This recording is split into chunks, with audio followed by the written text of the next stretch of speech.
with representatives of all political parties to deliberate on security arrangements before, during, and after the by-election. A key concern raised was the persistent specter of electoral violence that has marred recent by-elections, or elections in general. The NPP once again expressed our disappointment at the failure of the Ghanapoliceservice and the Allied Security Services for overseeing the barbaric electoral violence that was occasioned in Ahiagbah North by surrogates of the National Democratic Congress, to New Patriotic Party senior officials.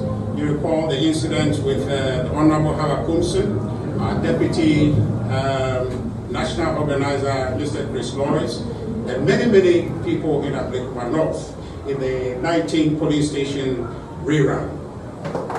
Despite the myriads of clear and overwhelming video evidence that you have, that individuals have from Ahiagbah North, which have been widely circulated on social media and traditional media, the Ghanapoliceservice has failed to make any significant progress in apprehending the real perpetrators to face the full rigors of the law. Now I think we hear some 8 people have been arrested, but the point is that the people involved in that undertaking are more than the 8. After the New Patriotic Party demanded full-scale investigation into the incident, the Ghanapoliceservice gave assurances of impending arrest of the culprits. A few days later, the police administration surreptitiously announced the arrest of some faceless and nameless culprits.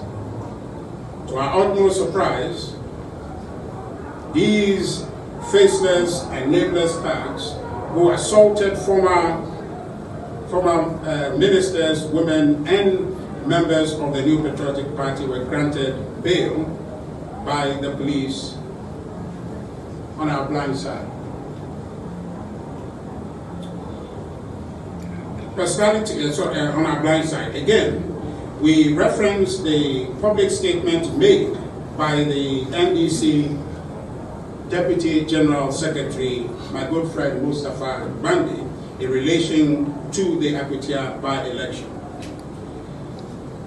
In this, he made very threatening statements regarding the police being in position to cause arrest of NPP officials who are wanted by the police.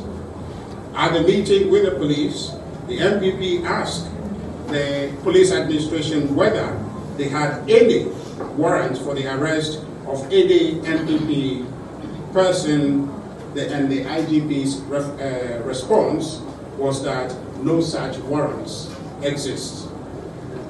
Nevertheless, the IGP has also assured us that the police have completed their deployment plan and will make the lists of their deployed officers available to the various political parties. On the honor of the IGP, the NPP demands the requested list of the senior officers to be deployed to each electoral area and the regional commanders who will be assisting them. We also request the IGP that all police officers on duty for the election must wear their official name tags, for easy identification and the avoidance of infiltration by the thugs that are planned to be included. We make this reasonable request with the hindsight of the police brutalities on the non-violent Let My Vote Count Alliance demonstrators in September 2015, where several demonstrators were trapped and mercilessly assaulted and one lost his eyes in the process. Learning from the unresolved incidents from the Ahiagbah North Ahiagbah North parliamentary rerun, the New Patriotic Party will defend itself. The New Patriotic Party will defend itself if the police fail to do so. It is rather interesting. So on the matter of Akwatia, these are the facts that we want to share with you. The clear evidence is that the new Patriotic Party will win that election, and as a result, the NDC, who surprisingly were just mourning, and all of us joined them in mourning our brothers who we lost in that August 6th helicopter crash, have suddenly swung into their violent mode, activated a certain heightened level of violence in Akwatia, and are employing all sorts of schemes in Akwatia, barely to create violence and state of insecurity in the constituency for purposes of forcing victory out of that election. And we are clear in our minds that the police, Mr. IGP has his job cut out for him, and the intelligence we are collecting from the ground is that the NDC is determined to use violence in that election, and we are concerned about that because we're going to Ahiagbah with a view of replacing the MP, our brother Ernest Kumi, who we have lost under very painful circumstances. And the situation worsened by the August 6th catastrophe that befell all of us as a country. We're still in a mourning state. The bereaved families haven't quite dealt. The administration has indicated their deployment of 5,000 service men for the Akwatia by-election, despite the IGP's unequivocal assurance that the Ghanapoliceservice does not need any military support to maintain law and order. The famous Richard Jakpa, a namesake, who has been appointed as the Director of Operation at the National Security, has been seen perambulating the Akwatia constituency with soldiers and reportedly threatening some indigents and residents to leave town before the by-election in their own interest.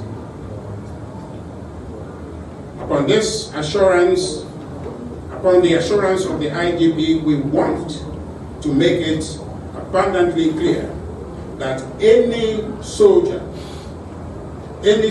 involved in the Akwatia by-election will be considered and dealt with as a thug, or in a manner as a thug.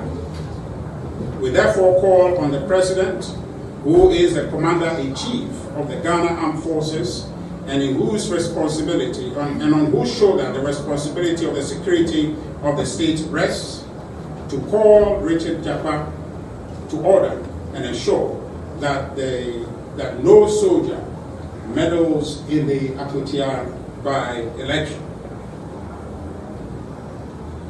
We are also reliably informed that the NDC has been training some of the thugs they used or deployed in Ahiagbah North parliamentary rerun under the guise of national security, and intends to clandestinely clothe them in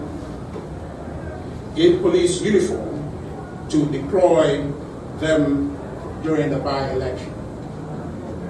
The NDC and the Ghana Police Service must know that as a party that has just exited government in less than a year, we have our eyes and ears on the ground and on them, knowing what the NDC is noted for.